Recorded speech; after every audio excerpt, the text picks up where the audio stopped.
hope I don't have anything. I was almost like we had a midterm in 2 weeks, so I hope that's not on a Yeah. Tuesday. I don't think it will be though.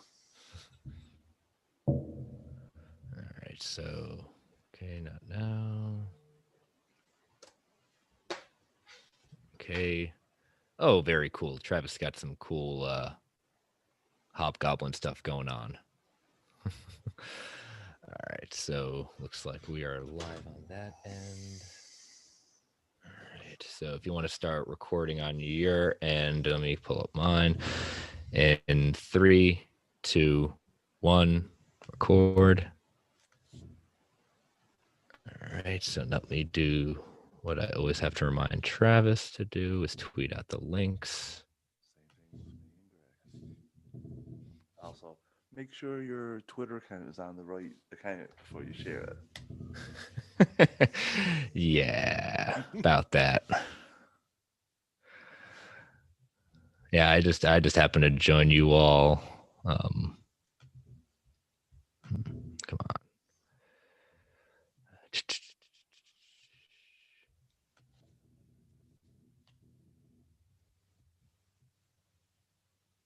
on, YouTube.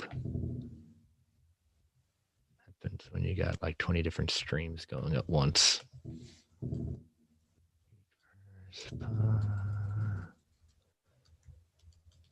I'm glad we got you on for a proper Marvel Alliance.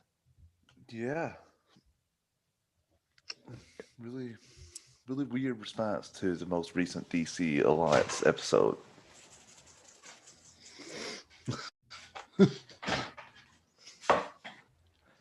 You stay away, NFL. I don't need to try and think about how that means anything. What was that? It was some weird reply from a guy from the episode last night. David, yeah. He listens to our network. Yeah, I'm not gonna reply to him. I'll reply to it, but not like. Yeah, we'll do it off at that point. So okay, so let me put it on here. Actually, no. Okay, now I'm gonna switch. Can't stay away from the symbol, can you, Chris? What's that? You can't stay away from the symbol. What do you mean? Superman emblem on your shirt. Oh, well, this is where I used to work at a middle school, and that's what they did one year. So it's the logo of the school. Smart. I don't think I've ever seen a school in my area do that. Which, thinking about it, kind of seems like an easy thing to do. Yeah, we. Okay, ready to roll.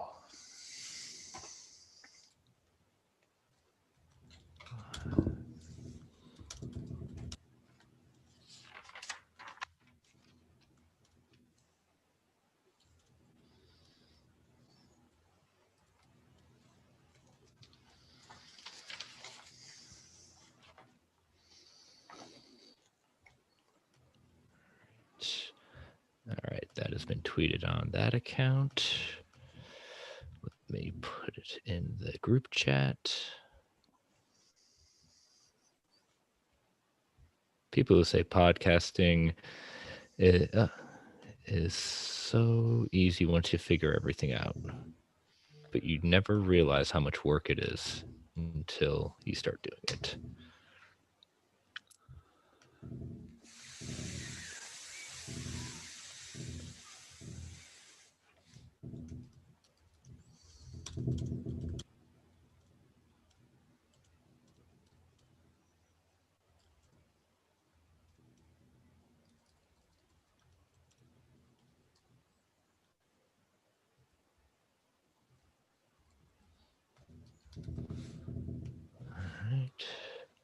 So one more retweet. Any questions you have for tonight? No, pretty good with it. Gotcha. One thing I can't wait to talk about of like how different things are in the last even year in terms of the way people report news, just from some of those. Oh yeah.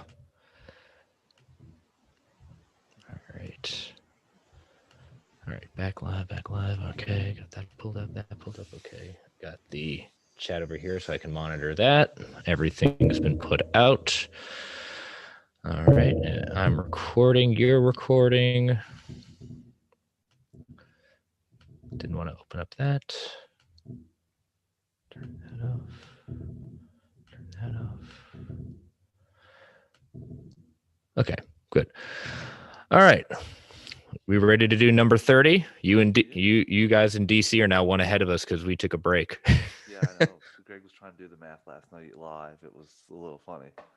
Why does he try to do math? He even says he doesn't do math.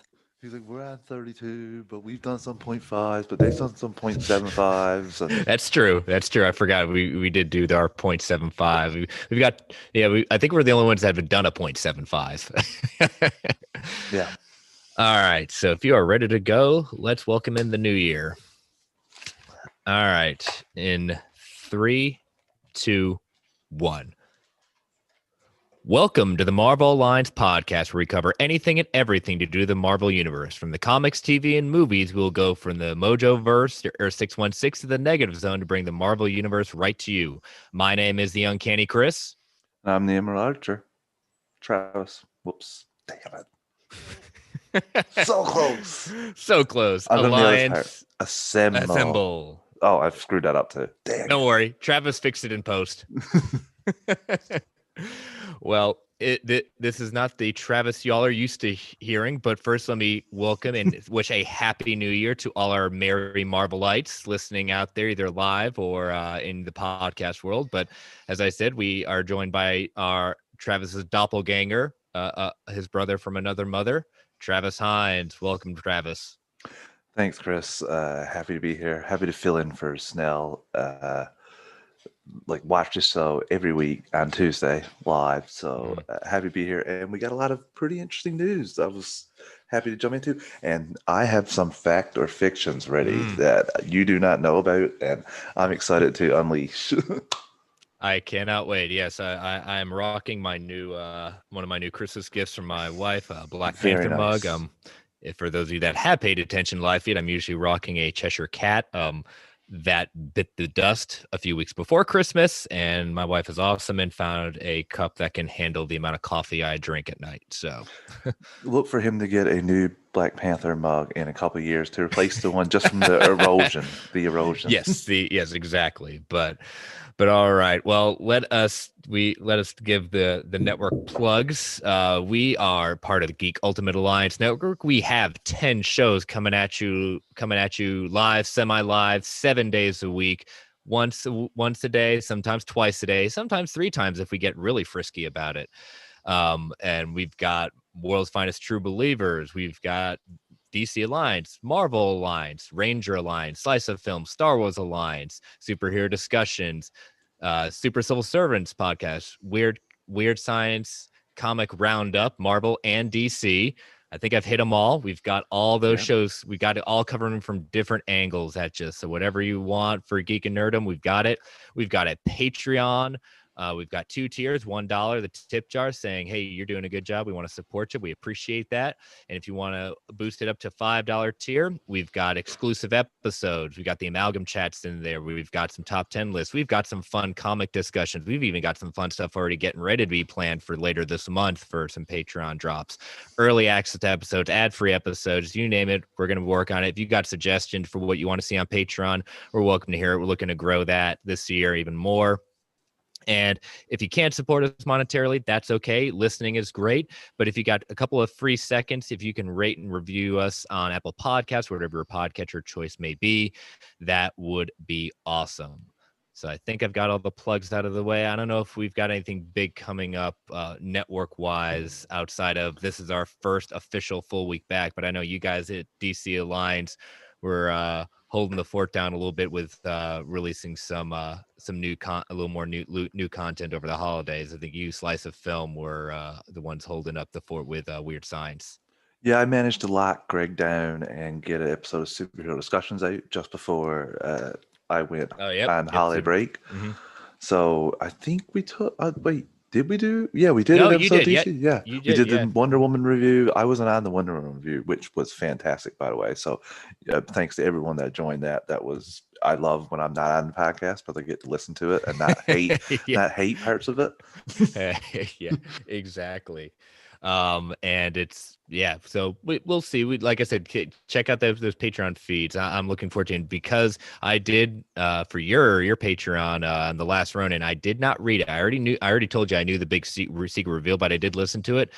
And I did a huge Comixology buy over Christmas. They had those huge 50% off sales, and number one had already been marked down to $4.99, so it was too Ooh, hard to pass nice. up. Couldn't So pass that I up. have not opened it up yet. I've got some other work things related to World's Finest that I'm working on right now, but hopefully I can sneak that in the next week or so. It's a pretty smooth read too, Chris. Mhm. Like it flows pretty quickly. It's like I didn't realize how quick I was going through the issue, and then bam, done. Yeah. So yeah, So it's pretty good. And me and Clay should probably get together sometime in, like, I think it's this next episode supposed to drop 18th of January, but that is Eastman. I heard February now. Yeah, Eastman. So could easily be delayed.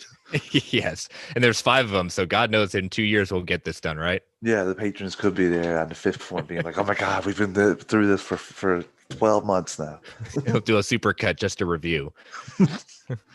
All right, so we've been gone for 2 weeks. We hope you enjoyed our super cuts. Speaking of super cuts, our super cuts of Civil War and House of X, Powers of 10.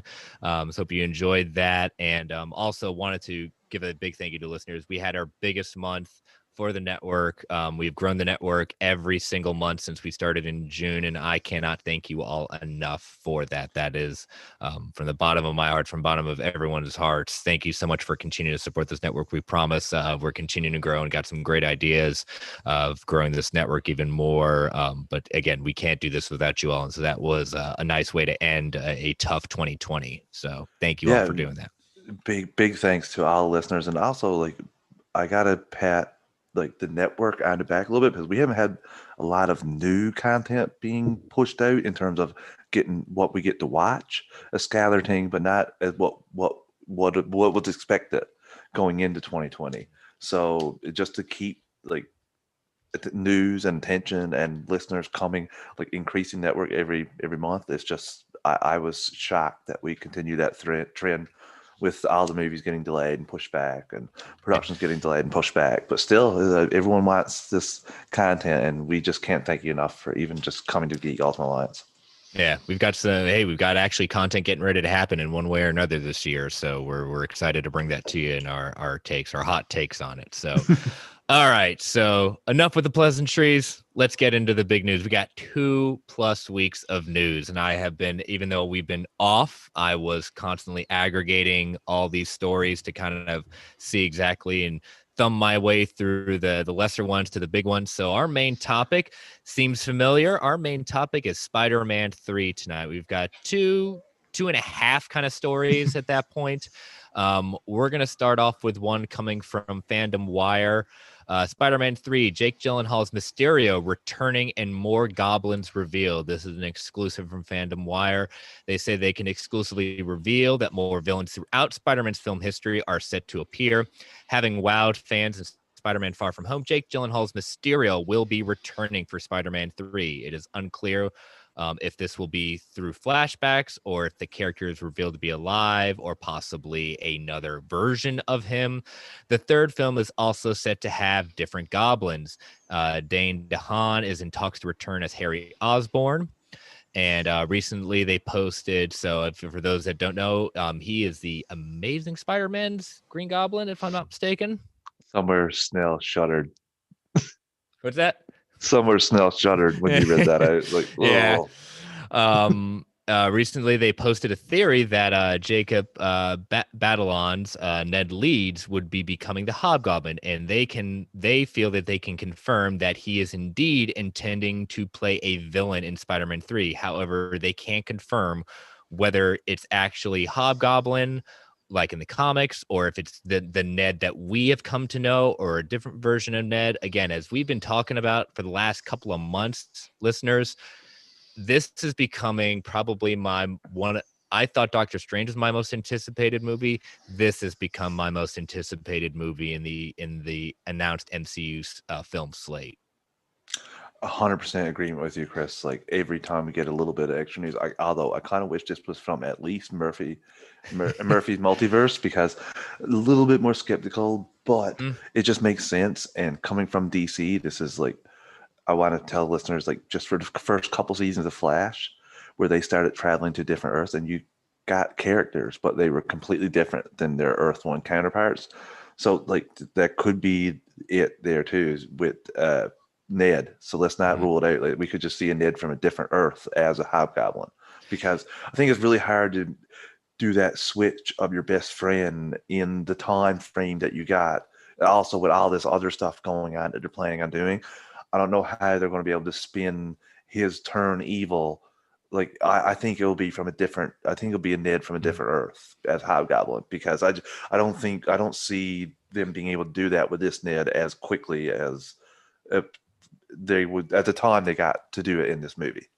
Yeah, and for those of us that are those of people that aren't necessarily were big into Miles Morales Ultimate Spider-Man at that point, Ned's character in the movie is very much he is supposed to be Genki. Like he is very much like Yeah. his but if you have seen recent photos of Jacob, he has lost an incredible amount of weight. And, Yeah. and he, again, hey, if it was for the role, more power to you. He looks awesome. Um, in interviews, he is such a really down to earth kind of guy. Oh yeah. Very nice. His posts are really all positive at that point. So if it was for himself, good for you. If it was for becoming possibly Hobgoblin at that point, awesome. I love that idea, that take. Um, I hope we do get to see Hobgoblin. I love the character. I think the quintessential run on of it is Roger Stern in the comics. That's just in for those of you that saw the image that Travis put on for the clip art for it. I mean, it's Hobgoblin is a very interesting background and has a very interesting history.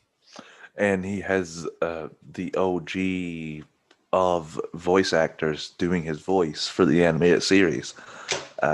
Mark Hamill did the voice of the Hobgoblin, and I love that character. That's what got me into the character, that show.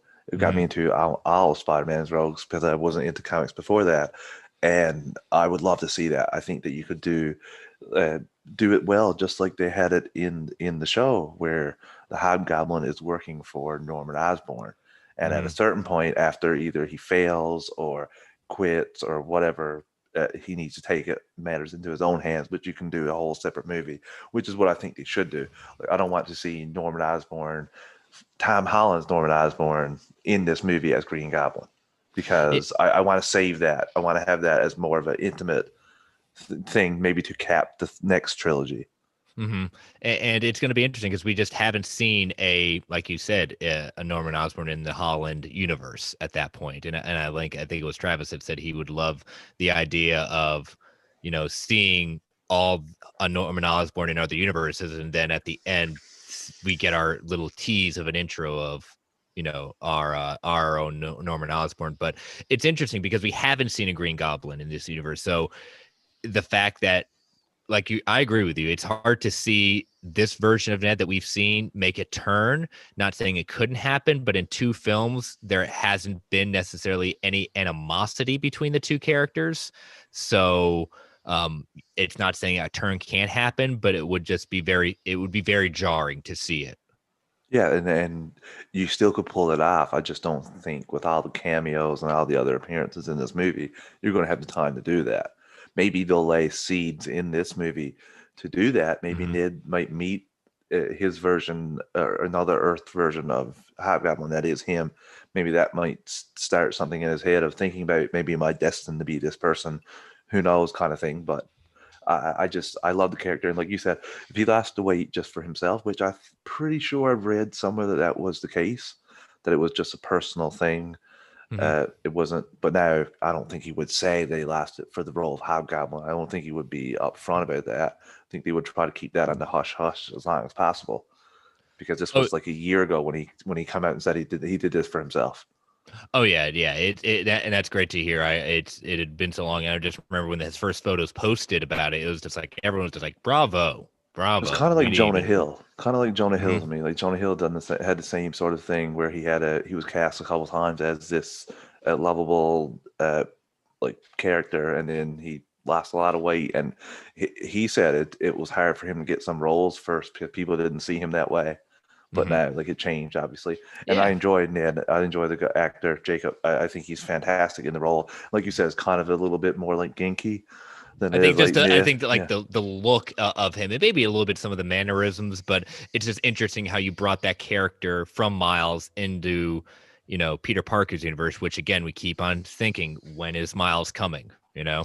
If you're Sony, I don't know if you give that up. And I was thinking earlier about them selling off their films division, but my God, they got that juggernaut of a PlayStation division, entertainment division. I like the PlayStation's just dragging them along, keep hauling them up the hill. Come on, like come on, Uh, film division, I got you. oh yeah, exactly. But we'll see at that point. But kind of continuing on, the theme I guess is Spider-Man villains around this one. This is kind of like a mini story kind of tied into like two stories into one with villains. But this one's coming from taken from the direct at that point. Tom Holland's Spider-Man 3 plot will reportedly be influenced by the villain cameos. And so there's a little more detail. That sounds like a duh headline, but it was interesting what they talked about. Comicbook.com recently posted an article questioning if all the returning actors will be cameos in Spider-Man 3. The outlet tweeted the story asking their followers, "What if all these Spider-Men were just fleeting glances? Will fans be excited?" And then Casey Walsh, who's an insider with he does have a very proven record of getting things right. He says they're not. He says likely in reference to the all qualifier. When one of Casey's followers asked him about the size of the roles when returning villains in Spider-Man 3, Casey said most, if not all of them, will have action and play into the plot of the film, and that minor roles can be a lot of things. Can mean a lot of things. When asked about the other characters, Casey says that he can't be certain about Mary Jane, Gwen Stacy, or Daredevil, but they at least have moments. So it's unlikely that they'll only appear in the post-credit scene, or as Casey put it, a "hey, look, I'm here too" type of appearance. He also adds that the reason Marvel Studios and Sony are having these villains played by their original actors is so that audiences don't need to spend a lot of time with them to know their motivations before getting into the action. I think that's exactly right. I think that besides everyone saying, "Oh my God, they're all in this movie," most people who've grown up or at least have a familiarity will recognize it and people understand them. But that's good. I mean, that's good to hear. Like I said, Casey's got a good record. That is very positive news to hear. I didn't think every one of these villains would get like a 20, 15-minute scene, but we can guess which ones would be the bigger gets versus the ones that are just going to be slightly less screen time. Yeah, now listeners, temper expectations. Temper expectations. As someone from Crisis on Infinite Earth, thinking it was going to be the most incredible thing of all time, and then seeing Tom Welling just chop wood, even though I did enjoy it, I kind of had something else pictured in my mind for what he was going Mhm. to do. So just like some of these cameos are going to be a little bit shorter than others, but I do think Chris is right here about the important ones, the Doc Ocks, the if Norman Osborn is there, Norman Osborn, those will be Mhm. ones we will see for sure, but for a while compared to the others. But I'm just excited about this, Chris. This is like, and villains, all these villains coming Mhm. back, and there hasn't been many. I don't think there's been a bad Spider-Man villain, really. Mm. Venom, sorry, yeah, No, Toby. I mean, if you want to talk about bad in the sense of just like non-developed and just kind of a joke, I'd consider Rhino. You know, I it, didn't even, I didn't even consider him. the mech suit was cool, but just like, well, I So mean, yeah, I don't think I was ever more disappointed in a movie than how Amazing Spider-Man 2 ended in it, terms of like going to get that cool Rhino fight and then cutting off. I was just felt so robbed. and I'm a Paul Giamatti fan. I was just saying, well, it's kind of like Ben Affleck in the movie Paycheck. Title says it all why he did it. Yeah, pretty much.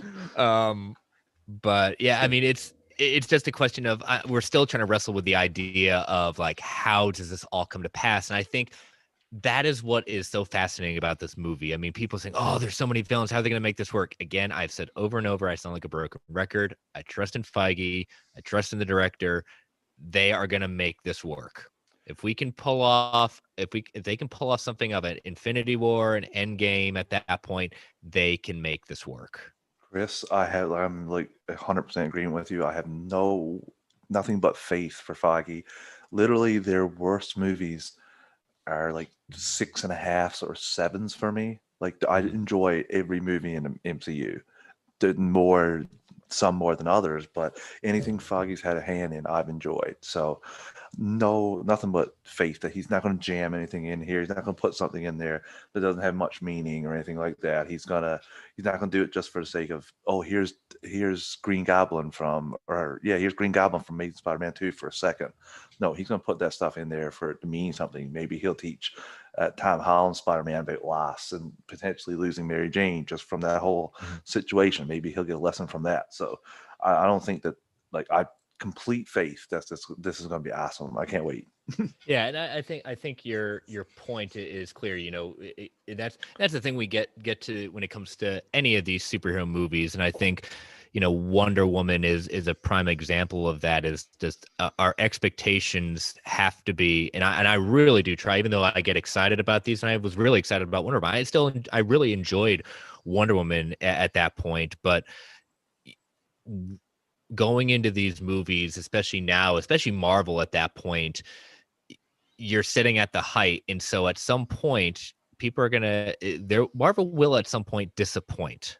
I don't think they're gonna crash and burn. I don't foresee that. But we've also, you know, again, we've all had our rankings of our top tier versus everything, but no one can understand, like, even if our bottom film still made gobs and gobs of money, so they're obviously hitting the right strands. But this is again, DC can say that Marvel's copying a multiverse. Guess what? They both have had multiverses in the comics. There's a history for it. It just may look like that possibly um, getting onto the big screen or getting onto any screen since WandaVision's coming out. The idea of a multiverse is definitely possibly hinted at that. Marvel will get to it first.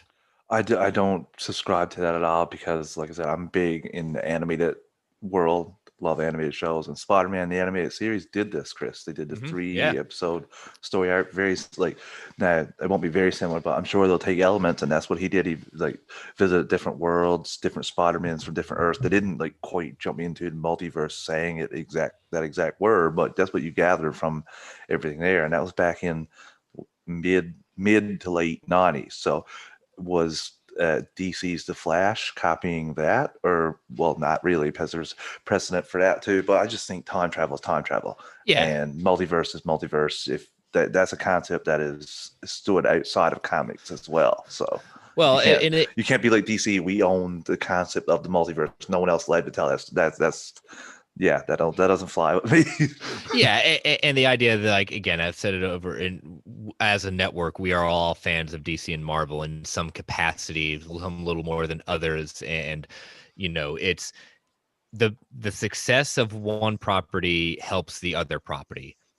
I'm never one to root against a property. I may not see certain films that are like it, but you can count on my idea. You won't see me necessarily being a troll on Twitter and just bashing a property just because I can.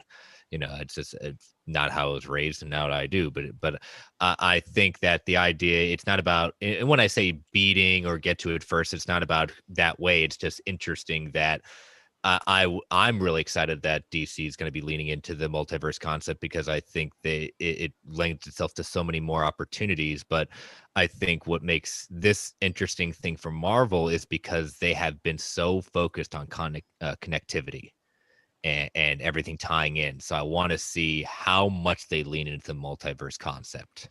You know? Yeah, I think that's interesting point, and I also think that Marvel's getting close to 30 movies now. If no, it's not quite at Hmm. 30, but it's getting close to 30 movies now.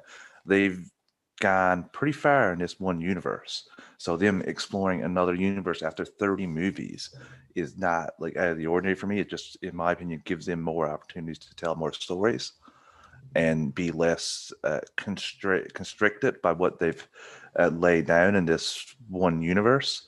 So, like I said, I have nothing but faith in Feige. So, Mhm. and with the point about Marvel movies, any of the Marvel movies, if they're on TV, I'll sit down and watch them. Any of them, like ones that Feige has added hand in, if they're halfway through at any point, I feel like they all have value. There might be some stuff in like Thor: The Dark World, for example, the Dark Elves. I might think that they're underdeveloped or they're not worth, but there's still a lot of cool shots in that movie that would make me watch the whole movie. So Yeah. I like I said, I nothing never left a MCU movie or MCU TV show. Uh, well, Marvel Netflix TV show disappointed. I've always Yeah. enjoyed what I've gotten. So no expectations for anything less here. Mhm. Exactly. So, the last little part of Spider-Man, and this is not too much, not a big thing, but looking at Tom Holland Spider-Man 3, some villains rumored to have new designs. Daniel RPK had posted on his Twitter that all the returning villains in Spider-Man 3 will have new designs. He did make a quick correction shortly after the initial tweet saying that only some of them would have new designs, not all, but further emphasizing that Electro won't be the only villain with a new design. The returning villains that have been, I like how they say confirmed, but it's not really confirmed until until Kevin Feige comes out and says, like, here are the villains. All these are rumors, but they have been strongly hinted at. I don't like using the word confirmed because technically they haven't been. Joining Spider-Man 3 are so far Electro, Dr. Octopus, Green Goblins, we'll say, Sandman, and now Mysterio. Add to that list when the article was published. This was before the Mysterio news had dropped. And I think it was Jamie Foxx that's basically particularly called out before he pulled the Tatiana Maslany route. It's like, oh, maybe I'll come back, if they call, that he would not be blue, at that point. Yeah, I think he released some sort of cover art where he wasn't blue, maybe Mhm. in with the three Spider-Man. But first of all, for Kevin Feige, you don't make many missteps, but because you denied the She-Hulk casting for so long after it was already out there, and then like released it. I'm nothing but going to believe this casting right here or any other castings like this, unless you squashed him. I'm going to think, no, he's just waiting to release him. It has to be right. So I think he maybe has to do a different tact with the leak casting, because the She-Hulk thing was a little funny how long that went on before it was exclusive or Mhm. confirmed. So I I don't understand why he uh, is against letting that out. Yeah, it'll be interesting, because so far, I mean, all outside of Jamie Foxx, none of these actors and actresses have come out and let anything slip. You know, call That's it true. because call it maybe a side effect of COVID in the sense that they can't get to them as easily. And they have ways to hide quicker and easier. That could be a benefit at this point. We've gotten some supposed screenshots, some photos of Toby going for a costume fitting. There was one really decent deep fake that looked pretty darn good with Toby in his suit, but it ended up being a fake at that point. But things are gonna start coming out, especially the more and more they shoot out in the open with these scenes. So they're gonna do their best, and I guarantee they're gonna do as much as they can. But I hate seeing some things spoiled, but it's going to happen. Yeah, it's the nature of the beast, which really gives me even more happiness for the Mandalorian finale that we got a couple weeks ago. That was kept secret. Had Hmm. no idea. Like that, props to keep that secret for over a year. Here, I think you can pretty much easily tell. I think the Spider-Man villains from Tobey Maguire are not going to get redesigned. I think they're going to be exact because that's pretty much the general audience will know who that is.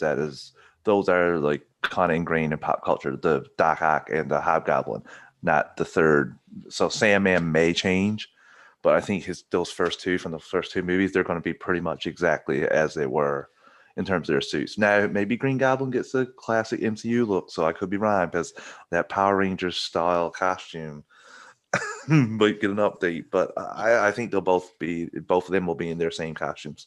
I think there's got to be enough there because again, if Casey used to be believed, they need to be at least enough of the, I guess, the former look there, or at least enough of the character very obviously. I mean, Doc Ock's pretty obvious, but enough of what they used to look like there to kind of get that kind of spark going again. But yeah, like for example, if Hobgoblin is going to make his first appearance in a Marvel movie, period, what kind of suit are you thinking it's doing? Or are we gonna go an updated I hate to say it, Power Rangers looking goblin suit? I mean, what do you think? What would you like to see? You know what I'm gonna say. I want to see the exactly fitting image of the '90s animated show Hobgoblin look. Give me that exact look, and you got my money. Even if he doesn't say a word, just to see that is something. Like I had that action figure as well. Oh yeah, it'll be interesting. So it'll be interesting that he, and like you said, Sandman looked pretty darn accurate. There hasn't been too much Oh my change god! and I think that would be a cool thing, especially if Mysterio is coming back, having Sandman there and having that interaction. Well, you're just a fictitious thing, and then him getting walloped as harder than he did before Mysterio stuff. It's like, wait a minute, this is a little different, And people, please, memories and flashbacks for Mysterio is almost the same as people thinking Mysterio is going to be a good guy from the trailers. I mean, like, he's the master of illusions. I don't think he's dead. I think it was an illusion. And Mm-hmm. I don't think we're going to see him in memories or flashbacks. I think he's fully there. And he kind of ties into my factor fiction, but he doesn't. He may if you use your head. That's all I'll say about that. Foreshadowing. As a famous comic book writer said before, they're only dead until we find a better story to bring them back.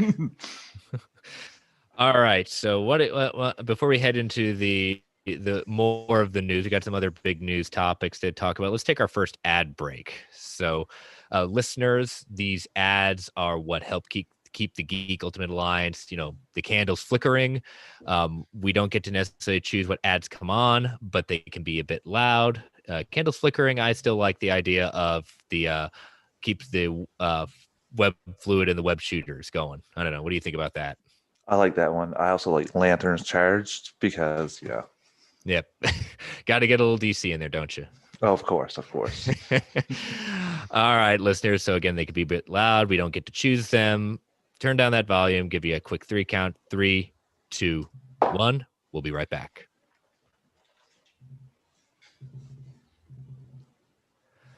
All right. So those of you watching at that point, movie podcasting magic at that point. So all right.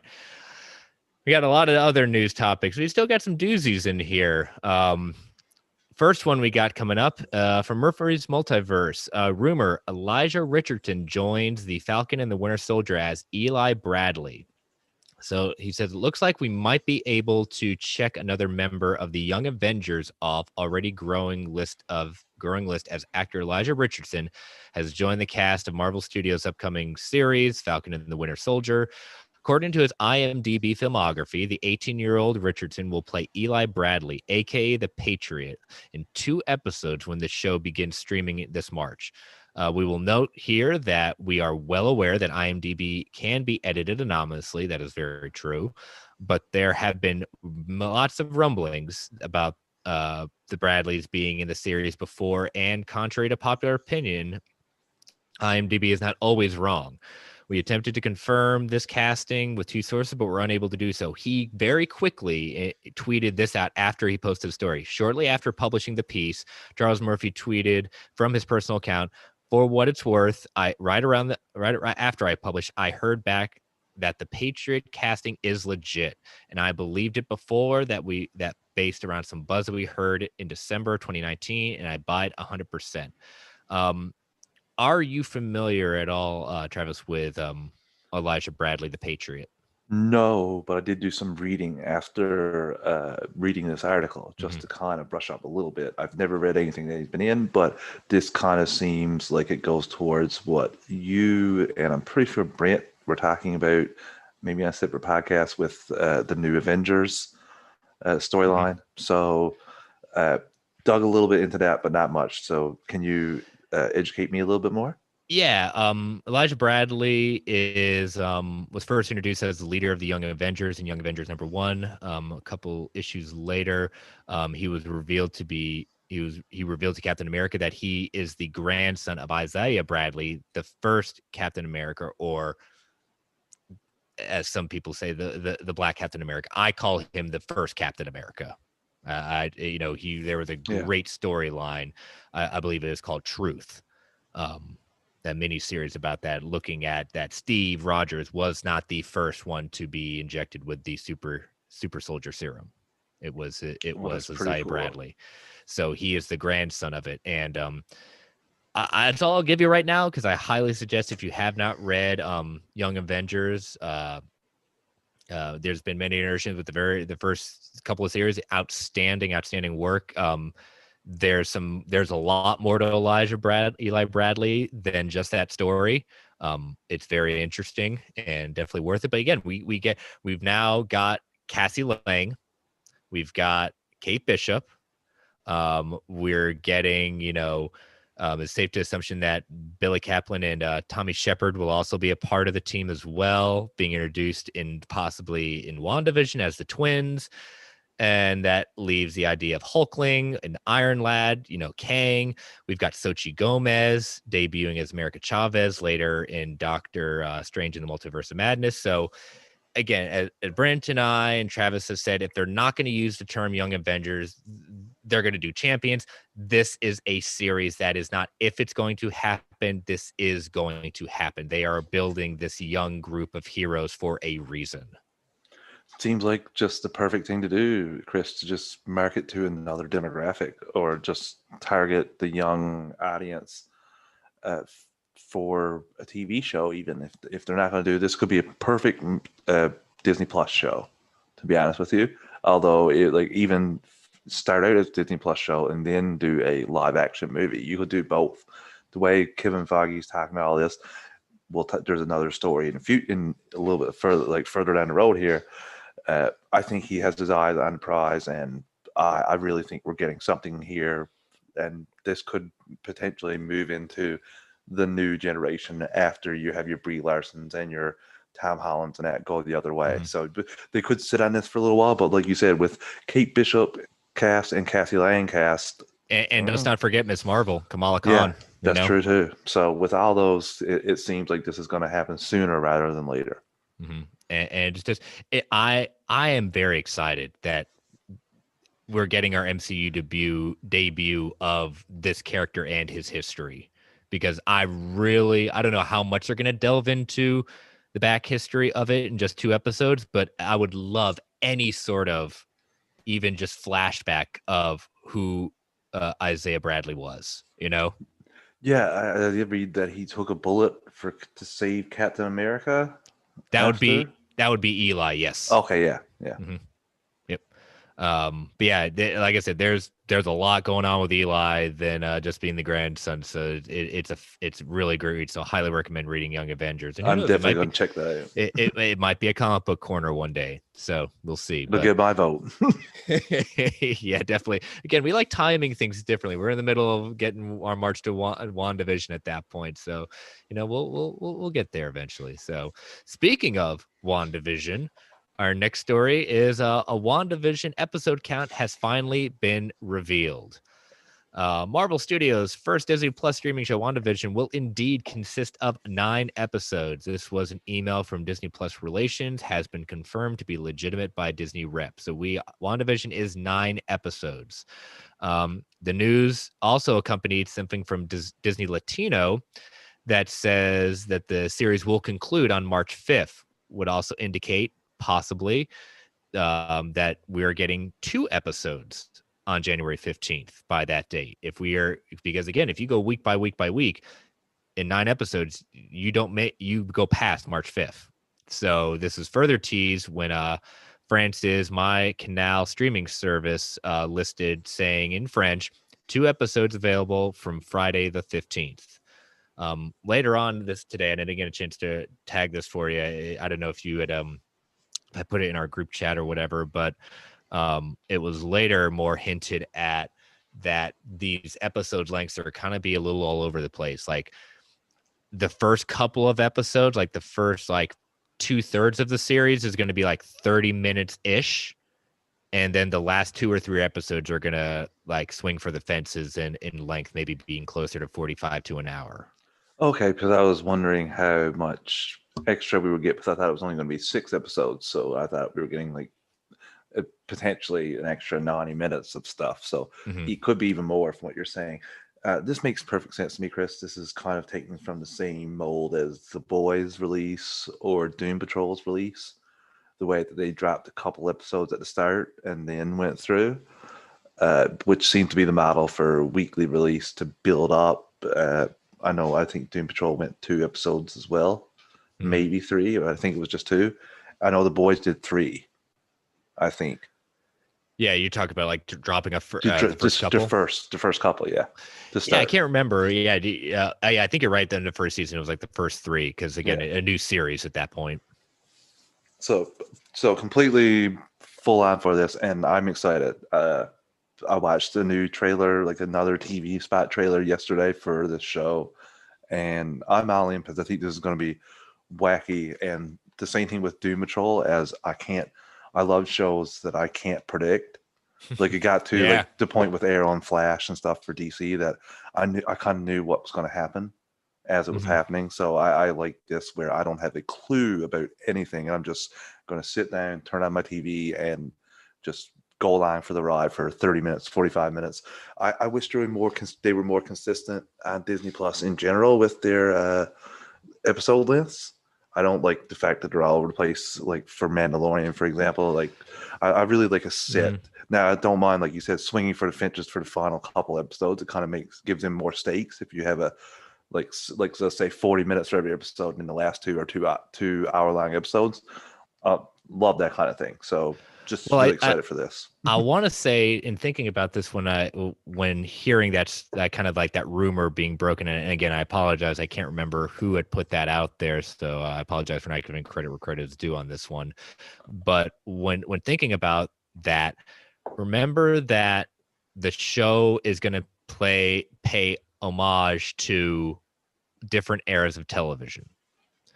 And every one of these were kind of either mainly comedies or kind of dramedies in some way, especially Family Ties, comedy, but also more drama. They took some heavy topics in the 80s with that. A lot of them were 30-minute shows. So this could be also a tip of the hat to them, like kind of doing that tradition of getting a story in 30 minutes. Well, without commercials, Yeah, I'm just like I said, this is the perfect medium for this too, and the fact that we're getting done, we wouldn't have got this long of a story if this was in the theaters. 9 episodes at 30 minutes an episode, even. I don't think we get this long of a story if it's in theaters, and I'm all for that. I think some of these characters belong here, and it's nice to see it's all connected. It's actually all connected. Yeah, it's all connected. It's all in your face, Tiflo. Shots fired. It's all part of the plan. All right, so again, WandaVision coming up end of next week. So when Travis is supposed to be back on next week, so he and I are talking about how we're going to cover that. So hopefully next week we'll let you know what we're going to be doing with that and coverage of that point. So we're tossing around a couple of ideas right now. But listeners, I'm going to try my best to get on at least one review, at least one. Oh yeah, it's open always to open to everyone in the network at that point. So definitely come on. We'll welcome those discussions. So, all right, next story coming from Murphy's Multiverse. Joseph Gordon-Levitt rumored to be in talks with Marvel Studios.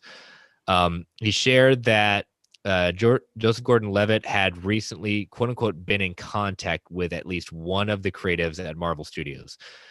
He said no other context was given. He did point out that that doesn't necessarily mean that he will be cast in the MCU role due to the actor's vast experience behind the scenes, like writing and directing.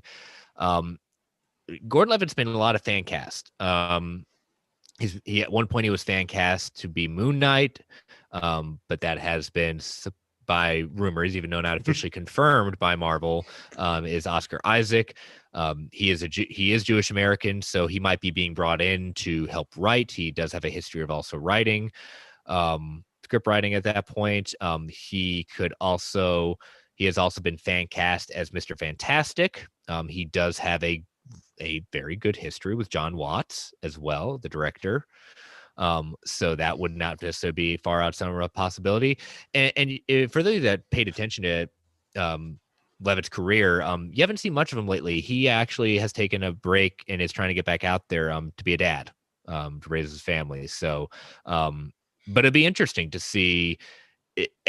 Again, Moon Knight's off the table. Maybe it could be something else in Moon Knight, but Fantastic Four is interesting. I've somehow missed that fan casting of him as Reed Richards, but he, for his age, he does not look his age. He's 40 years old and he does not look 40. No, God, no, he does not even close. And one, I don't think he'll like rapidly age in the next few years to worry about casting him as a like 30-year-old Reed Richards. I've never seen the fan cast like you, but to be honest with you, he's just a really good actor. From everything I've seen him in, he's very good. From serious roles to comedy, like I've seen him do everything, and he's come a long way from Third Rock from the Sun. Yeah, I was going to actually say that, Chris. Like you took the word right out of my mouth. He came so far in that. No, it's true because he was just on a sitcom comedy, and it wasn't like much in terms of acting. And to see him go from that to some of the roles he's after having, I think he's a great actor. And I'd like to see him in this. He could even be just a supporting actor, like a supporting character in one of the movies. Like he could just be somebody that you encounter like for more than 2 minutes. He could be a 10-minute character, part of the story, but not fully like have to do with it. So you could have him helping out in writing and doing that, or you could just, like I said, you could utilize him in so many different ways. And talking to him is not a bad thing to be doing. Gotcha. Yeah. And my question to you is, I mean, looking at him, if it's not Mr. Fantastic, what role that hasn't been cast or property that hasn't been done could you see him be? Even if it's not maybe not a lead, maybe the second lead. I could see him. I'm trying to think now. It depends on where they want to go with things. Like if you're doing the X-Men and Iceman is already out of being the X-Men, if that's where you're starting, I could see him being Iceman or another X-Men. I think he could do something really good there, or just another mutant in general.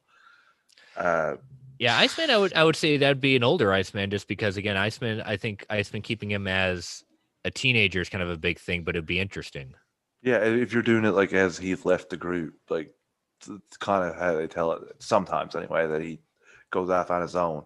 Or I'm just I don't want to say it, Norman Osborn. I've got one. Shoot. Richard Rider, Nova. I thought you were going to go with Ghost Rider first.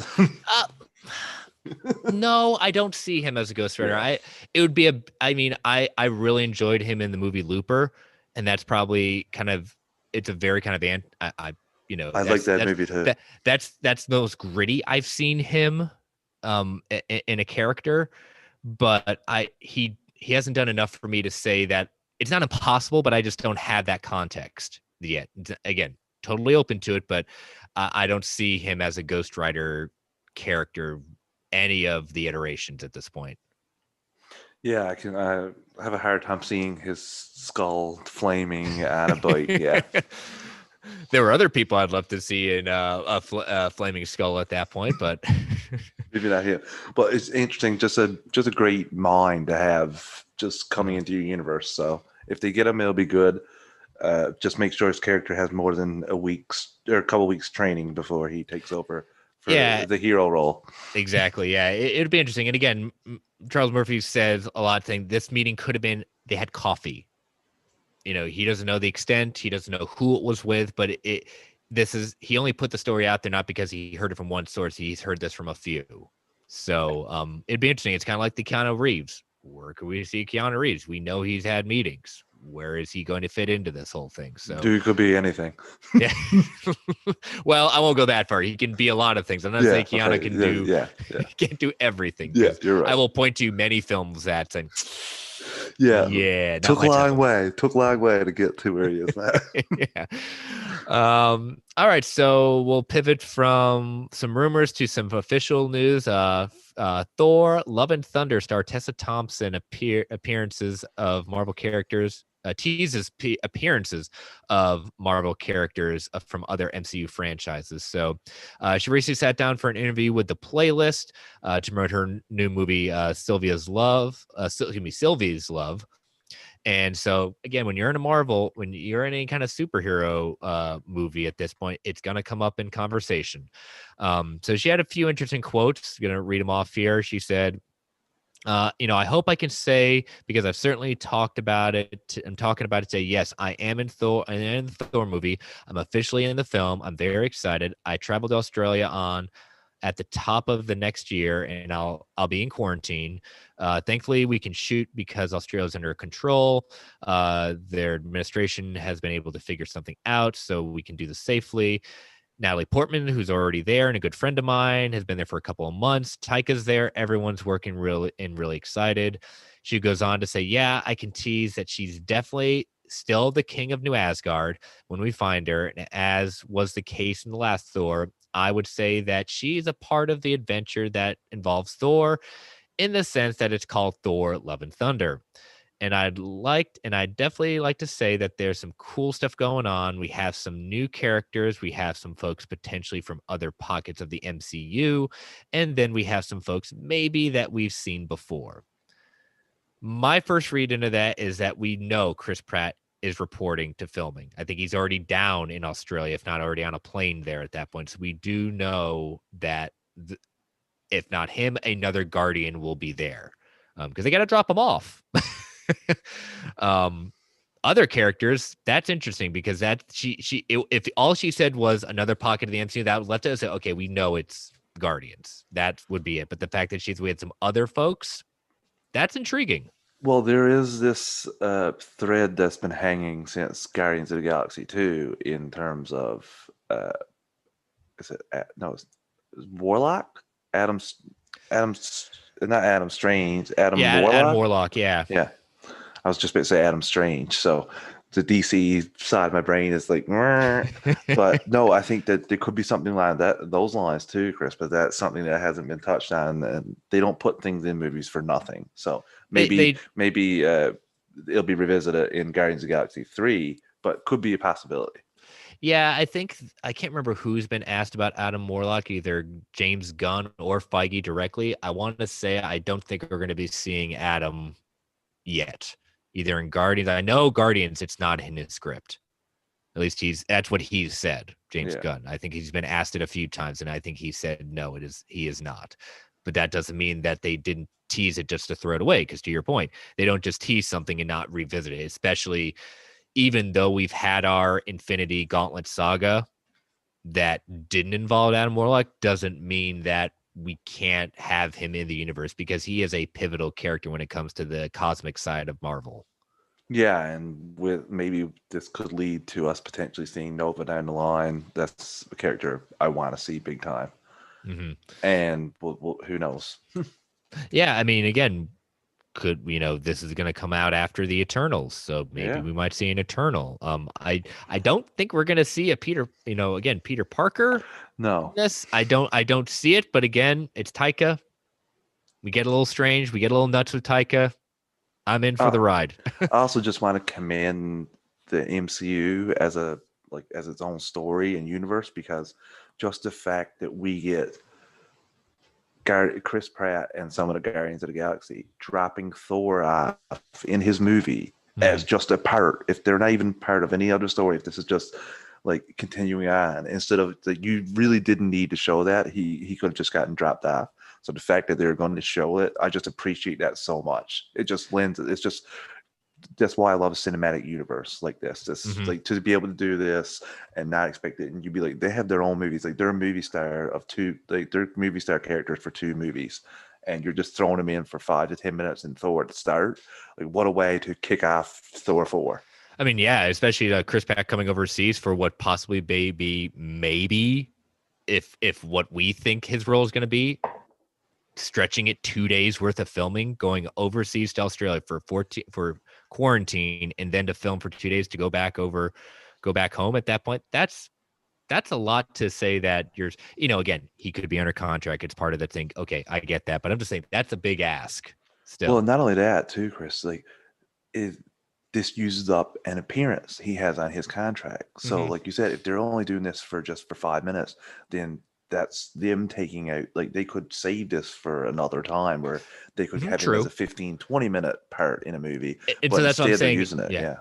it could be more. It could be more stuff because again, this is Taika Waititi. We know he gets a little strange. Oh, So yeah. Chris Pratt could be down. Star-Lord could be a bigger part than just dropping him off and saying, "Hey, how you doing?" A couple of chuckles and jokes of who's in charge, who's the leader. You know. But like I said, even if that's it, I'll be happy because just to be able to do that in this such a big blockbuster type deal, I love bringing characters over like that. Like just for example, in Thor 2, just we didn't even really it didn't make any sense to the plot, but seeing Chris Evans as Captain America as Loki changed into him, just love that. That's just a little thing that in your cinematic universe. So Yeah. So again, love this news filtering out, and we know filming is commencing, and the big stars are down there. And gosh darn it, seeing those images of Chris Hemsworth, and not only for Thor, but getting ready to portray Hulk Hogan.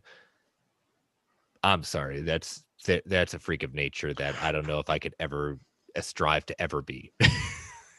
what you gonna do, brother? I can't wait. I'm all for it. I Those like I said. biceps alone, those I mean, oh, 80, jeez. 84, Chris, 84-inch pythons. Exactly. It's just like it's man, just seeing the images like there's something that says like that's not natural.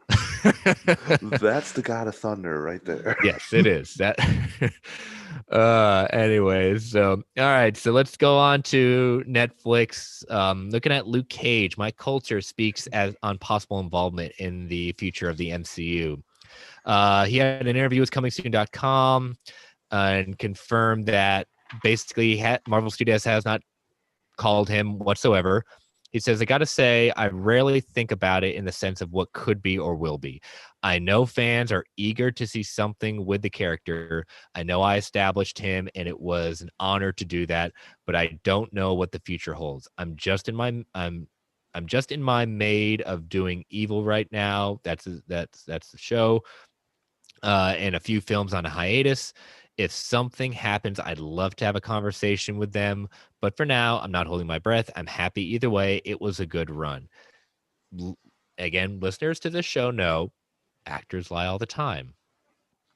And so this is the same line that Charlie Cox also gave when asked about this. And even though not officially confirmed by Kevin Feige, Marvel Studios, or Disney, we have very confident sources that said not only is Charlie Cox back, Daredevil is back. The deal has been put in place for months. So I thought Mike Coulter did a fantastic job as Luke Cage. Outstanding. That series was top notch. Agreed, and they set it up so well for the third season, or potentially like third season of Iron Fist, or some kind of combination of the two. I thought they set that up that it could have been pretty great little showdown between Danny and Luke Cage, and I've enjoyed Mike Coulter's performance as well. But if he hasn't heard anything, something tells me we're not seeing him. Maybe later on down the line, Mm-hmm. but not for a while. They're just if the reception, I'll tell you this: if the reception for Daredevil is really good, they may try another Marvel Netflix character. Like I could see Jessica Jones coming over as well at Mm-hmm. some point, and like using the same actress. So I think this is the starting point, and this is the test ground. This Daredevil experience. Yeah, and again, I think the character of Luke Cage I put it on the same level as Black Panther for African Americans and of what he represented when that character was introduced. He's a very important character. Oh yeah, And um so I think that it is very important to eventually bring him in. But again, like what I don't want is to be shoehorned in. I want the character as he was in the Netflix series treated with respect. When he is brought in, if it's not my culture, there are many other actors that I think would be also perfect to put their portrayal of Luke Cage in there. agreed. I think we're both in agreement. We'd like to see the character down the line, and I'd like to see like a real heroes for hire team up, like for more than an episode, or Mm-hmm.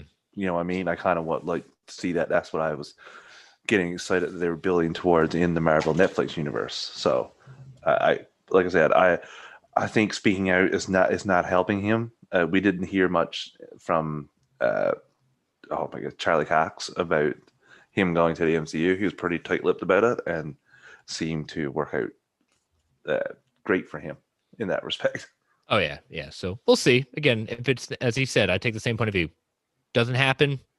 He got to put he got to put his stamp on the character. So Yeah.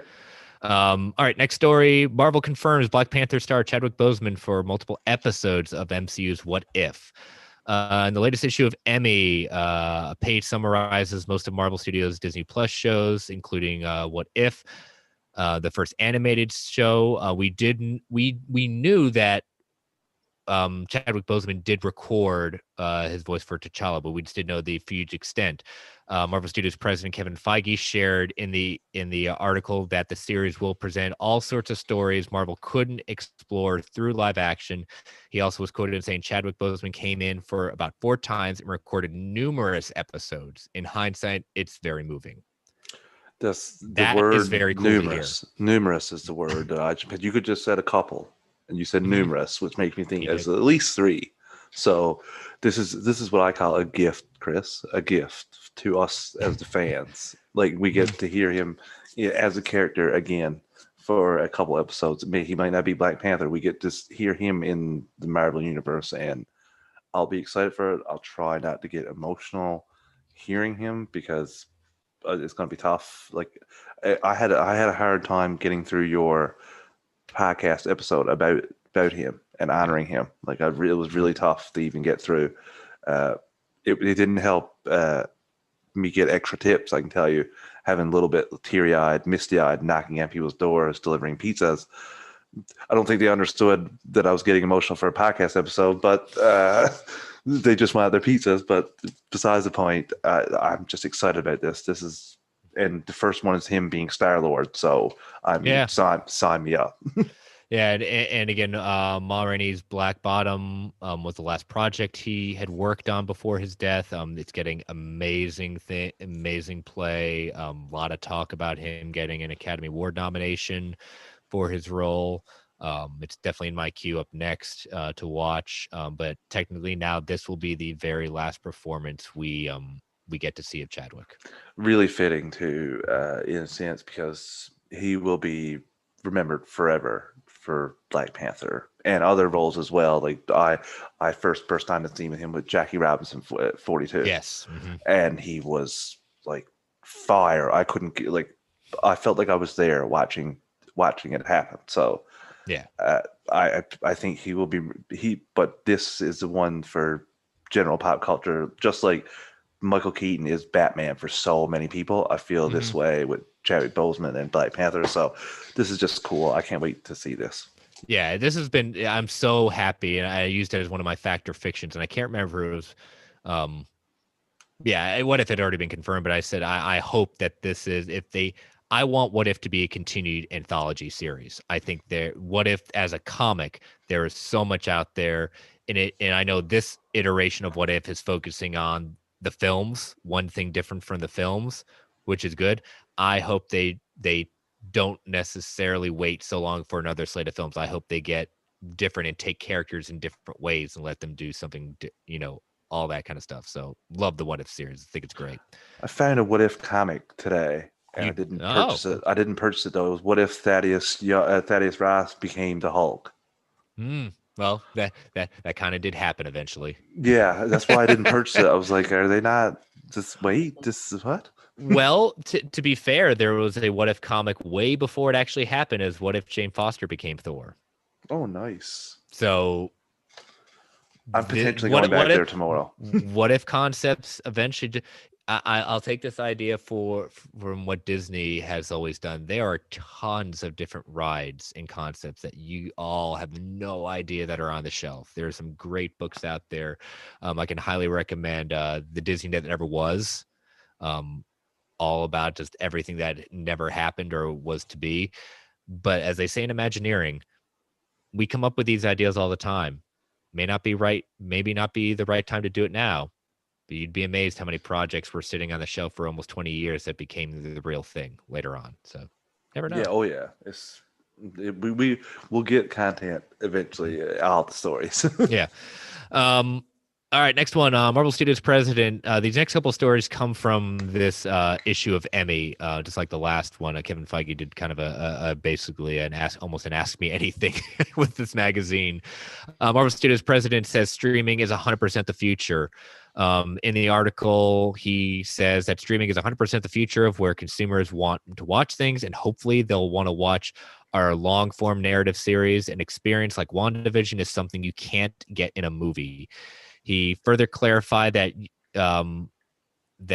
with this idea that they're not necessarily forgetting about the movies. He said you go to the movies for things you can't get on streaming, and you go to streaming for things you can't get in a theater. And of course, everything in a theater goes to streaming eventually, which I like. Again, a lot of people have been kind of wondering. I don't think that it's any credibility. It's like, oh, they're forgetting about the movies. I said, no, no, no, no, no. Like, he just knows the pivot has to be now building the streaming service. They have a platform.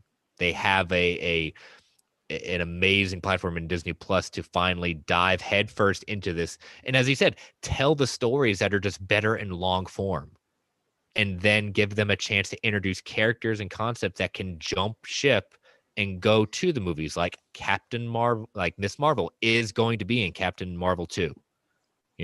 Monica Rambeau will also be in Captain Marvel 2, and vice well, versa.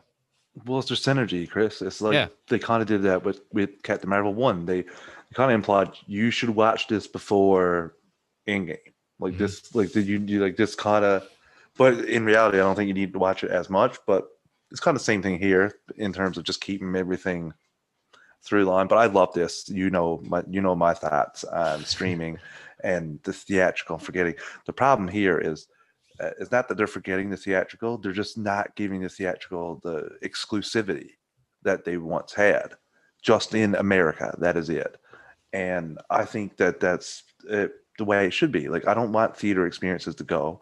I love going to the theater. I love going watching these kind of movies in the theater. But I also think that if you don't like the theater, you shouldn't be penalized. Like, you shouldn't have to wait 2 months or 3 months to watch what I watch in the theater. You Mm-hmm. should be, if you want to stream at home, it I don't take that as an insult. I don't that doesn't make me not want to go to theater because you're watching it at home. You prefer to watch it at home. I prefer to watch it at theater. I don't think you deserve to wait 2 months because you prefer to watch it a different way than I do. And that's basically where I am at on it. I don't want theaters to go away, but I also think that you should be able to release it on the app, on your streaming app, and in theaters at the same time.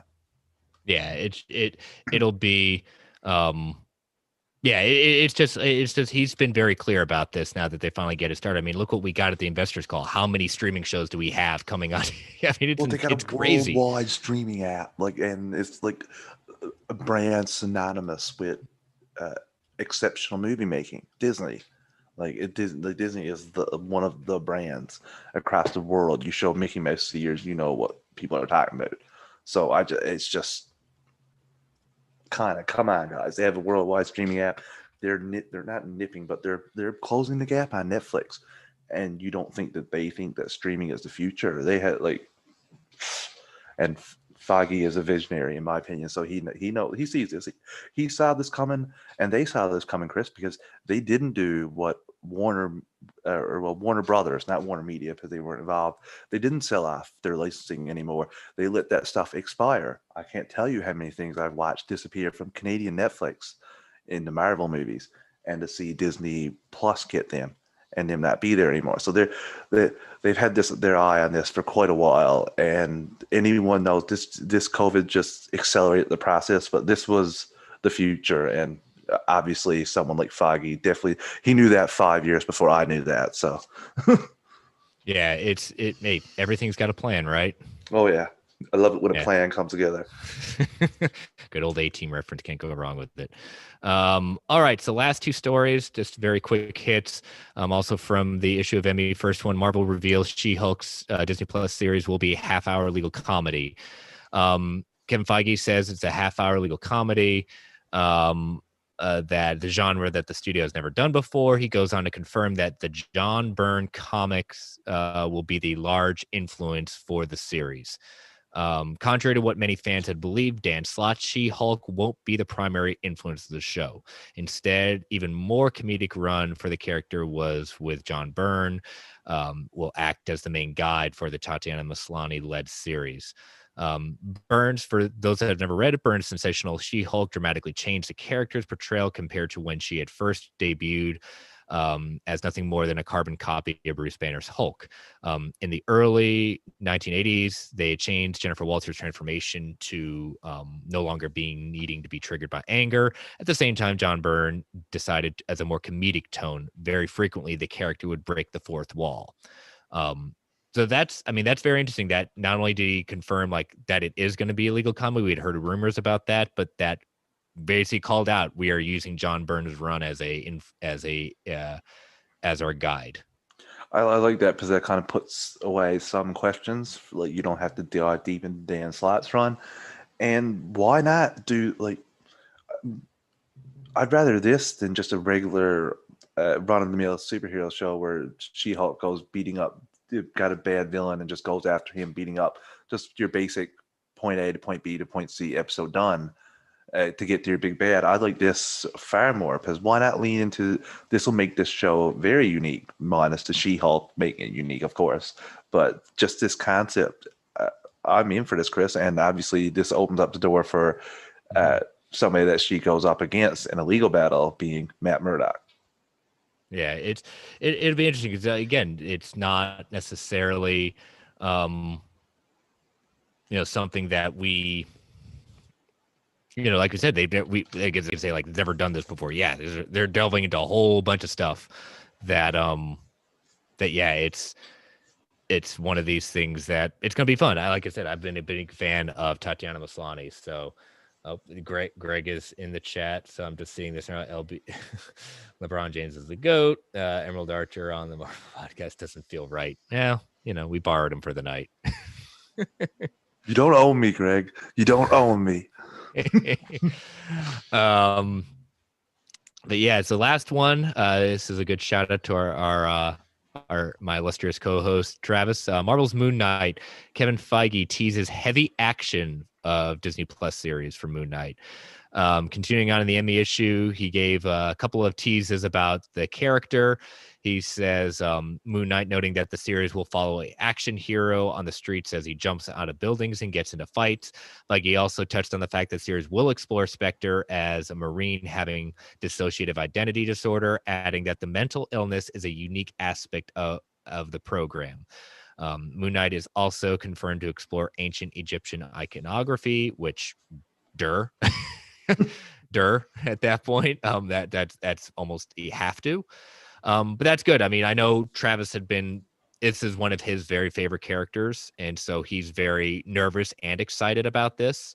So yeah, it's something that that was good to hear. I always like hearing, especially if it's coming out of Feige, that this is what they're going to be doing. Yeah, you remember earlier when you read out the Green Goblin from Amazing Spider-Man 2, and I said Snell shuddered. When you just read that out, he did the Homer kind of drooling because this is everything that he wants in Moon Knight, and I think this is everything we want in the character. And I didn't see. Well, it hasn't been confirmed, but I didn't see Oscar Isaac signing on to do some like phone it in or just surface level thing.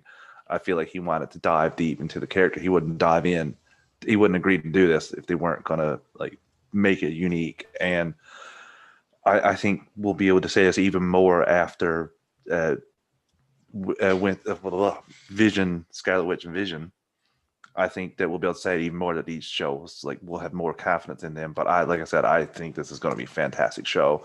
I just hope that they have great stunt coordinator and have like because even the Netflix Daredevil, like just make sure you have the fighting based on the character and do that really well because they did that well. But then you look at your uh, Iron Fist, that was not done well. Too many cuts, too much choppy. Trying to get the Yeah. actor in to do stunt work, like should have given him far more time to work on that. They didn't, so that's not. I don't want to take a shot at the actor playing Danny Rand because he was kind of thrust in it right after Game of Thrones and had no time to train. But I want to make. I really hope that they do justice to the action in this. But and it kind of sounds like it is from just the words Kevin Feige did there. So just sign me up for this. And after a whole year of amazing Marvel shows we're going to get on Disney Plus, I think this is just going to make us even more rabid for this show in 2022. Yeah, it's gonna be a fun ride. So just getting ready to pull up our factor fictions from last week poll results. So let's take our last ad break before we head into those. So let me get that up. All right, listeners, as we said, this keeps the lights on for Geek Ultimate Alliance, the Web Fluid and Spidey's web shooters. We don't get to choose what ads come on, and they can be a bit loud. So I'm going to give you a 3 count in order to turn down that volume so you can listen to those lovely ads that we have no control over. 3, 2, 1. We'll be right back. All right. So let me get those pulled up in the feed. All right.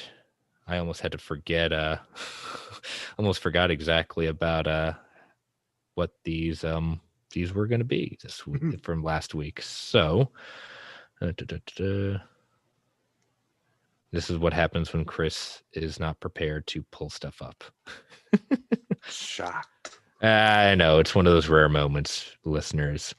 All right, got them pulled up.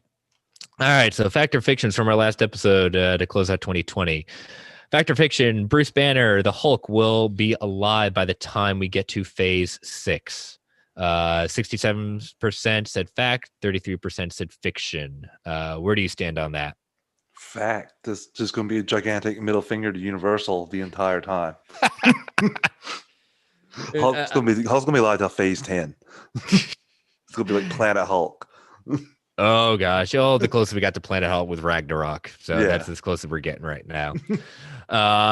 Then we have, let's see, we got a second factor fiction. Hela will return before phase 6. Interesting enough, 67% say yes, 33% say no.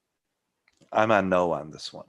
I just don't. I think it was a one-off. I don't think we're going to see that villain ever again. I would like to see her. I'm not saying she didn't have enough time to roll, but again, I don't think they have to recycle her as a main villain, but I would like to see a little bit more. Plus, I like the actress. So yeah, I'd like to see her again, but I have a hard time seeing him do that. Mm-hmm. And last one, Doctor Strange Multiverse of Madness will feature an appearance from a Fox X-Men character. 88% say fact, 12% say fiction. I was pretty sure I was fact on this one. It lends itself to do it. Why not? If the love of Hugh Jackman will come back for one more, why not? Maybe Deadpool. This is my shock face because I've never thought about that before. I never. Holy crap! Yes. And why wouldn't they? This is the easy thing to do. What they had to do to get just a little fun fact. I actually read this yesterday and it was really fresh in my mind. What they had to do to get Hugh Jackman to do the cameo in First Class was they had to donate money to a charity of his choosing. That's what got him to do the cameo in First Class. So I don't think it would be hard to get him to do a cameo. Just probably open that MCU wallet book and donate to a charity of his choice. Yeah, it'd be interesting because again, I remember when we did our main topic as Wolverine into the MCU and Hugh Jackman, Daniel RPK, they sent a casting call to him, an offer had been placed, but we never knew what that was. But he's not going to put it out there for if he was just going to star in any other movie. There is some context to that we could start going insane. But yeah, so we'll see. So all right. You're going to hit me with some of these. Let's bring them on. Bring it. Flick the pages past the unpopular opinions for fans. You keep on hinting at this. I am very much looking for. I put mine out there. I am going to scorch the earth of the DCCW, the likes of which I've never done before, because I am one of the biggest champions. But no, yeah, I gave 3 to mine. I don't know if mine are that scorching, but I'm looking forward to hearing that episode coming up. Okay, so my fact or fictions. The first one. Thaddeus Ross will appear in at least 4 properties in Phase 4. Thaddeus Ross will appear in 4 properties. Well, I will say fact. I don't know if it definitely could be 4 in the sense of I'm very much. Are we counting the ones that he's already done? Well, possibly. Black Widow, we kind of know he's in that, and possibly maybe Falcon and the Winter Soldier, maybe. I think because again, I think the worst kept secret in the MCU is that Thunderbolts are happening. There, again with the idea of Taskmaster, I think that character is definitely he is very much a part of the Thunderbolts history. So, and I would say obviously Thaddeus Ross, Thunderbolt Ross. I think that would be a great his own version of his own Avengers that he thinks he can control. Why not have bad guys be the good guys? Why not?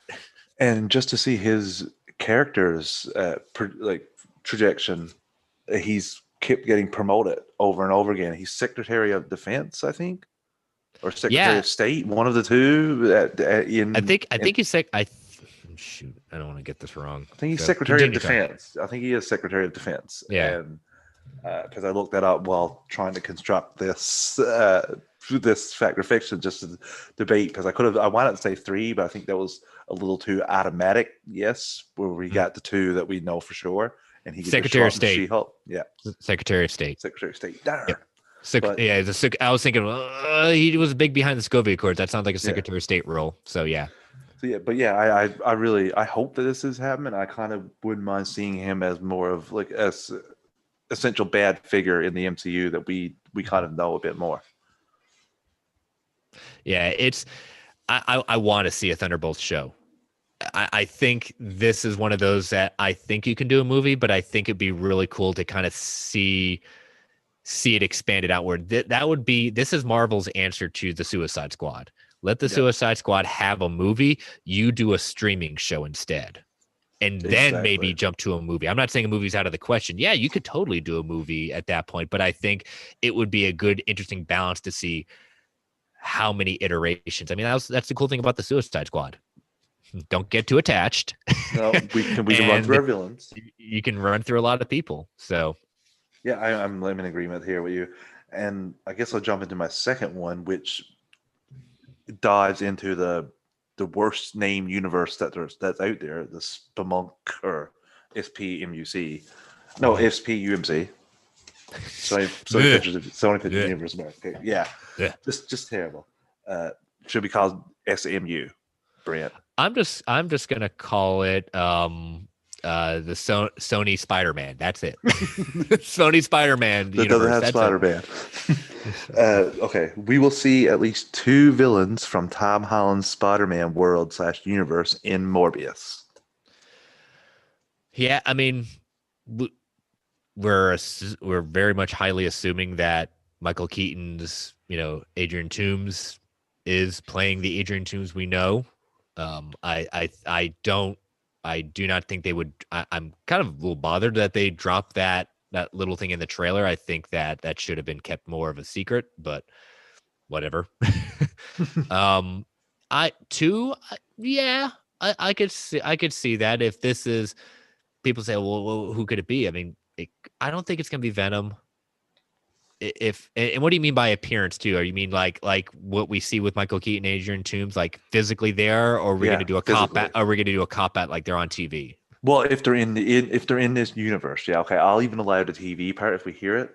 But just for example, if it is Adrian Toombs, we saw somebody else in that same jail with him, Hmm. Matt Gargan. So we could potentially see him, or who I think it could be is Mysterio. I think that he's going to link most of these villains together. Yeah, that would be interesting. I'll say, but I don't know if I've said it on this show. I probably have. Morbius is the movie that I'm not necessarily. I'm definitely gonna see it whenever it comes out, but it's not the one that I was like, yeah, Morbius. Totally was looking forward to a Morbius movie at that point. Um, but I don't question that they did it. I know he is a very pivotal character in Spider-Man, but the character itself just never was one that's saying, "Yep, should be in there." So it's Jared Leto. I think it's gonna be good.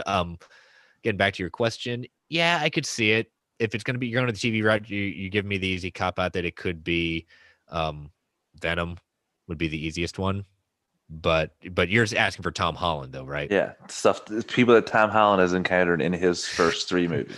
Yeah. Well, Oh, first did you two. know that one? Well, Yeah, first, yeah, first two. Can't say first first two. three because there's nobody he won't encounter in the third one apparently. Hey, maybe Jonah. Put Jonah in there. Technically, the one who outed him at He that is a point. villain. He is a villain. He is a At villain. least he's being portrayed as such in this Yeah. universe. Yeah, let's go Jonah. Let's get Well, let's he's their Alex Jones, so I call him a yeah. villain. Yeah. Oh yeah. Well, yeah, definitely. So get me more pictures of Spider-Man. I guess we'll go to my last one, diving into the third universe that no longer exists, Marvel Netflix universe. More than one character from Marvel's Netflix universe will reprise their roles in the MCU. More than one. Yeah. Doesn't I have say to that be the heroes, but more than one character. more than one character. So yeah, you're not saying the leads, more than one No, character. like Foggy Nelson could be there Yep. with Matt, and that could be your two. Yeah, I think there's definitely strong potential to bring one of the supporting cast in there. Do I think anyone from Iron Fist? No. um, I and you're thinking the actors themselves continuing their character. Yeah, Okay. Yeah, I think so. I've always been partial to uh Catherine Moss's character, and how much she crossed over into the shows. I think she brings a very interesting, being the lawyer that she is, very interesting dynamics to it. And I don't know if they would go as seedy in the MCU as she was, but I like that character as a foil, especially when you have a She-Hulk show out there. That is prime real estate to bring in, like we said, Matt Murdock, bring in her character. yeah. Like I can see Karen Page and Matt Murdock coming Mhm. into the courthouse, and there you go. That's your two characters from Marvel Netflix that reprise their role. But we could just see Matt Murdock, and we could only get one. So that's the thing. Yeah, if I said one, we already knew that. So I think I don't think we're going to get any more heroes, Chris. Although I will keep my mind open to Jessica Jones. I feel like Mhm. that is probably the second highest. Okay, highest critically rated of the Marvel Netflix shows behind Daredevil. So I feel like Really? Yeah. yes. Now I, it's not my favorite of them all. Actually, I'd have to do a rewatch, but Daredevil I stands alone for me. I like Jessica Jones. The first season is by far the best. Oh my god, yes, that And villain I think is. they got a little jump in the shark after that. I don't think it definitely didn't become the worst, but it moved. That used to be my second favorite, but now it goes Daredevil, Punisher, and then Luke.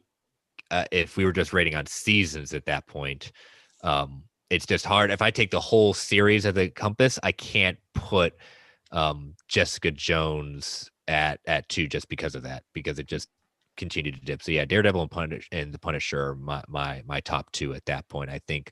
Um, I think Luke Cage and Jessica Jones kind of tie at that point for me for third. Yeah, I think we're pretty close on agreement there. And I also want to say, just for the Iron Fists thing, just watch the little clip that was leaked from the guy who's starring in Shang Tsung, Mhm. or Shang Chi. Sorry, uh, that's that's kind of fighting I want from your actor, your top actor. He can do all those things.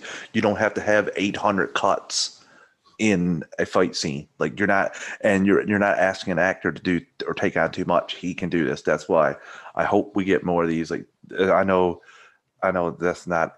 I don't think he's even works. But the guy who was supposed to direct the Nightwing movie actually put out a poll asking like what is the most important quality of these 4 qualities for an actor that takes on that role, and the action and stunt work was number 1. So that's kind of what it is for me here too. I just please keep it like that.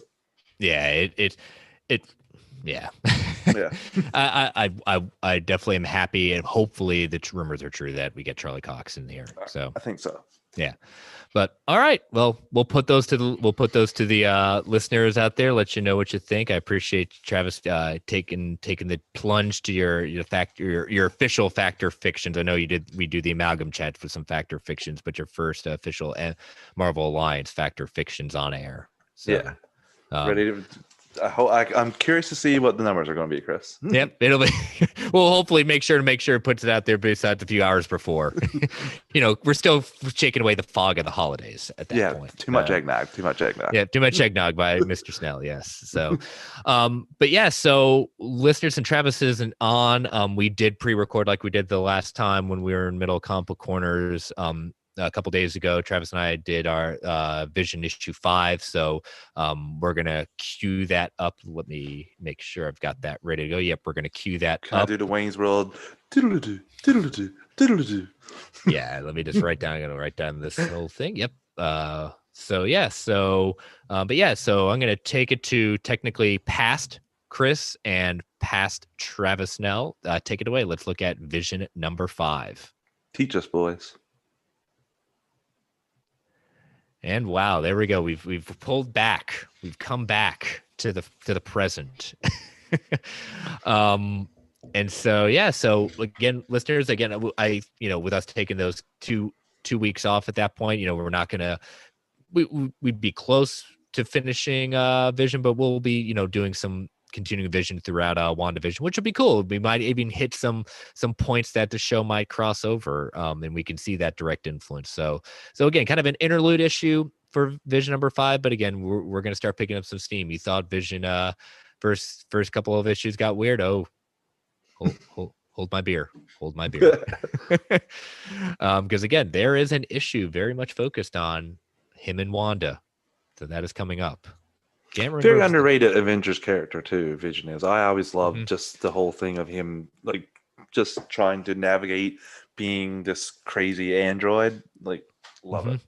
Well, even though you've been on the show, that might be a thing you want to listen to, because Travis and I actually do talk about that towards the end of our coverage of that one. So yeah, we get a little deep on that one.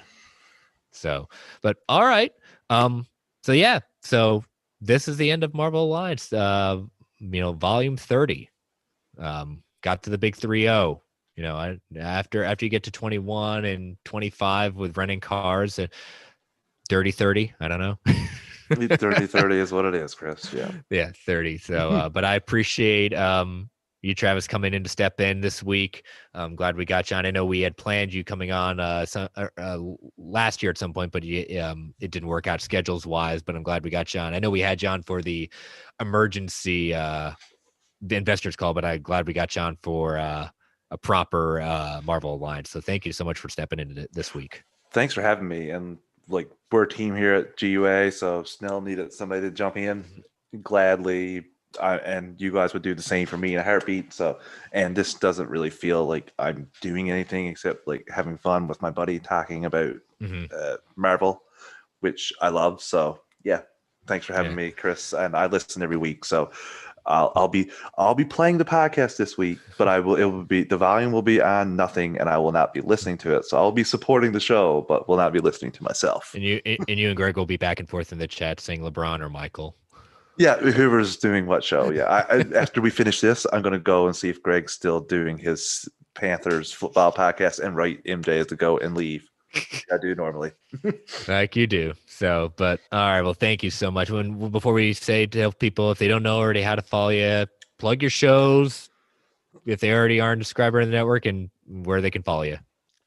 Well, you can follow me on Twitter at Travis_156. You can drop me a line and we can chat about pretty much anything DC, Marvel, Star Wars, Star Trek, anything. I'm going to talk about it.